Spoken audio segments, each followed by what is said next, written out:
Pekná kombinácia, na ktorej konci bolo zakončenie Šramatého. A to prepadlo cez Jaroslava Janusa. Aj druhú dnešného presilovú hru Zvolen využíva. 3-0.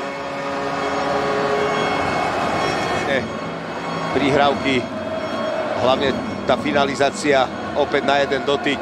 Veľmi problematický na bampra. V tomto prípade Marek Šramatý. Výborný timing. Tu blížnú prihrávku. A tu je Takáč. Takáč proti Welšovi. Kázal sa cez neho presadiť. Pekná prihrávka! Gól v oslabení! Fantastická práca Samuela Takáča. A Slován sa v tretej tretine dostáva do vedenia 2-1.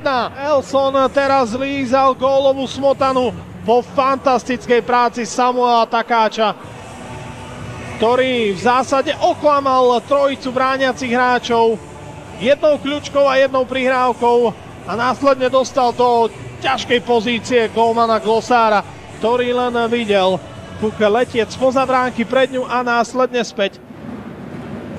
Jeho presná prihrávka, možnosť breaku 2 proti 1. Varga čakal na puk, ale nedočkal sa, pretože Takáč dáva na 3-1. A Glosára, že bude prihrávať voľnému Vargovi na opačnej strane. Welša si položil a Glosárovi zavesil. 3-1, prvýkrát v zápase dvojgólový rozdiel. Slovan uteká v záverečnom dejstve svojmu súperovi a potom čo Takáč vymyslel